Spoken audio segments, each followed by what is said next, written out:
Risk తీసుకోవాలంట. విశ్వాసులు risk అంటే ఎంతమందికి ఇష్టం చెప్పండి? మనకి యూజువల్గా ఇష్టం ఉండదు, ఎందుకంటే రిస్క్ తీసుకున్నప్పుడు బీపీ పెరుగుతుంది కదా. రిస్క్ తీసుకుంటే గుండె కొంచెం ఫాస్ట్ కొట్టుకుంటుంది.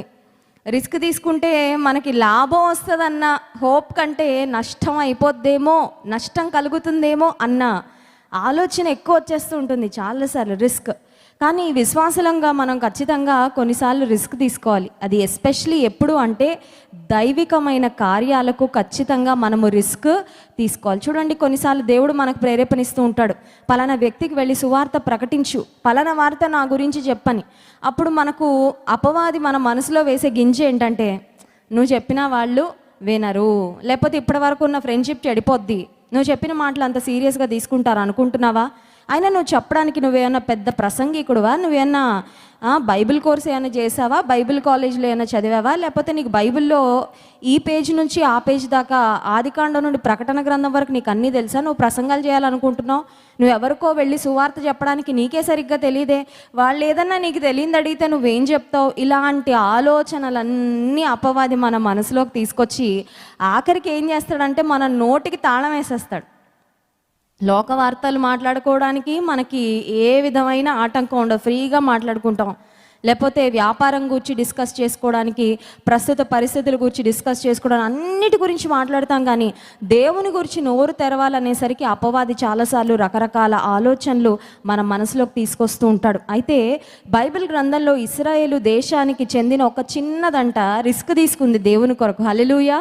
ఆ చిన్న అమ్మాయి ఖచ్చితంగా మనకి స్ఫూర్తి. చూడండి, 2వ రాజుల గ్రంథం 5వ అధ్యాయము 3వ వచనంలో మనం గమనించినట్లయితే, ఇశ్రాయేలు దేశానికి చెందిన ఒక చిన్నది, ఆమె ఒక బానిస పిల్లగా ఉన్నట్లు మనం గమనిస్తున్నాం. 2వ రాజుల గ్రంథం 5వ అధ్యాయము 3వ వచనం. ఆ బానిస పిల్ల తాను ఒక యజమానుని ఇంట్లో, నయమాను అనే సిరియా దేశపు సైన్యాధిపతి ఇంట్లో ఉన్నప్పుడు ఆ సైన్యాధిపతికి కుష్ఠరోగం వచ్చింది అని గమనించి ఆమె వెళ్ళి ఏం చేస్తుందో చూడండి, 3వ వచనం.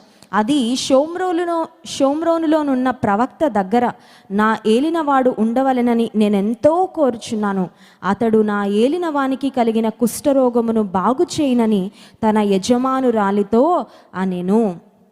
అసలు నేను చెప్తే వింటారా, అసలు నేను చెప్తే పట్టించుకుంటారా అని ఆలోచించుకొని ఉంటే ఈ అమ్మాయి ఖచ్చితంగా నోరు తెరిచి చెప్పుండేది కాదు. కొన్నిసార్లు మనకున్న భయం మనం వెనక్కి లాగేస్తూ ఉంటుంది, అవునా కదా. చాలాసార్లు మనం దేవుని కొరకు ఏం చేయాలో అది చేయకపోవడానికి కారణం ఏంటంటే మనలో ఉన్న భయమే. అమ్మో, నాకు అసలు చేత అవుతుందా, నాకు వెళ్ళాక నేను ఏం చేయగలను, అది కూడా చేయలేను, అక్కడ సీన్లోకి ఎంటర్ అయిన తర్వాత అని కొన్నిసార్లు ఆ భయం మనల్ని వెనక్కి లాగేస్తూ ఉంటుంది. ఈ ఇశ్రాయేలు దేశం నుండి వచ్చిన బానిస పిల్ల, అసలు నేను చెప్తే వారు వింటారా, నా మాటకి వెయిట్ ఉంటుందా, నేను చేయాలని ఆశపడుతున్నాను, మంచి ఆశే, కానీ అది సక్సెస్ అవ్వదేమో అనుకుంటున్నాను అని ఆలోచన చేసుంటే ఈ అమ్మాయి ఖచ్చితంగా తన యజమానురాలి దగ్గరకు వెళ్ళి ఈ సలహా చెప్పుండేది కాదు. ఈమె చెప్పిన మాట ఏంటంటే, ప్రవక్త అయిన ఎలీషా దగ్గరకు వెళ్ళమని చెప్పండి, నయమానును ఎలీషా ప్రవక్త దగ్గరకు వెళ్తే నా యజమానునికి ఉన్న కుష్ఠరోగం ఖచ్చితంగా బాగవుతుంది అనే మాట చెప్పినప్పుడు ఆ తర్వాత ఏం జరిగింది అని ఆలోచన చేస్తే, అతను ఇశ్రాయేలు రాజుకి, ఇతను వెళ్ళి సిరియా రాజును కలుస్తాడు. సిరియా రాజు ఇశ్రాయేల్ రాజుకు ఉత్తరాన్ని పంపిస్తాడు. ఆ తర్వాత ఇశ్రాయేల్ రాజు అంటాడు, నేనేమన్నా దేవుణ్ణా, కుష్ఠరోగం తగ్గించడానికి నాకు సాధ్యం అవుతుందా అని ఇబ్బంది పడుతూ ఉంటే ఈ విషయం ఎలీషా తెలిసి ఎలీషా చెప్తాడు, ఆ వ్యక్తి ఎవరైతే కుష్ఠరోగంతో బాధపడుతున్నాడో అతన్ని నా వద్దకు పంపించండి, అతని వ్యాధిని నేను దేవుని పేరట నయం చేస్తానని చెప్పినప్పుడు ఈ సిరియా సైన్యాధిపతి అయిన నయమాను యొక్క కుష్ఠరోగం బాగుపడింది. ఒక మాటలో చెప్పాలంటే ఆ హై పొజిషన్లో, ఒక హై స్టాండింగ్లో, ఒక ఉన్నత స్థితిలో ఉన్న కుటుంబము మారడానికి ఒక్క చిన్నమ్మాయి దేవుని కొరకు తీసుకున్న రిస్క్ను దేవుడు వాడుకున్నాడు. హల్లెలూయా.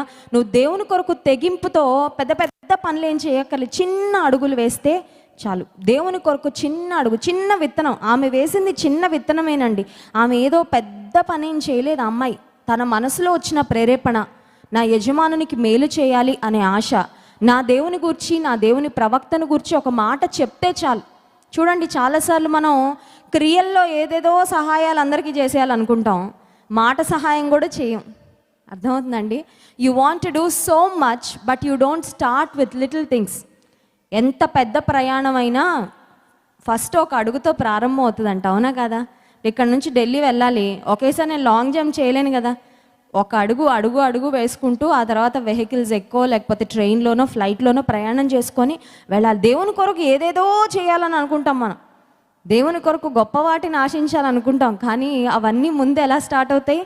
చిన్న చిన్న అడుగులే. చిన్న చిన్న అడుగులు దేవుని కొరకు నువ్వు వేసుకుంటూ వెళ్తున్నప్పుడు నీ శక్తిని బట్టి నీ సామర్థ్యాన్ని బట్టి కాదు, కానీ దేవుడు తన కృపను బట్టి మనల్ని బలపరుస్తూ ఆయన కొరకు ఏం చేయాలో అది చేయడానికి దేవుడు మనకి సహాయం చేసి నడిపిస్తూ ఉంటాడు. అందరూ ఒకే విధంగా ఉండరు, అందరికీ దేవుడు ఒక పిలుపు ఇవ్వరు, అందరికి ఉన్న సామర్థ్యం ఒక రకంగా ఉండదు, అందరికి ఉండే అవకాశాలు ఒక రకంగా ఉండవు.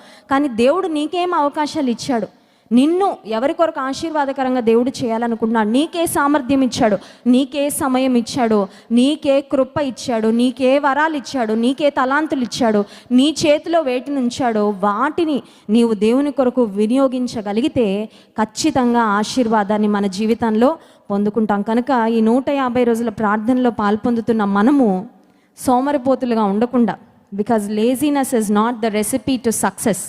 జీవితంలో విజయం సాధించాలంటే సోమరిపోతుల్ని ఎప్పుడు విజయము వరించదంట.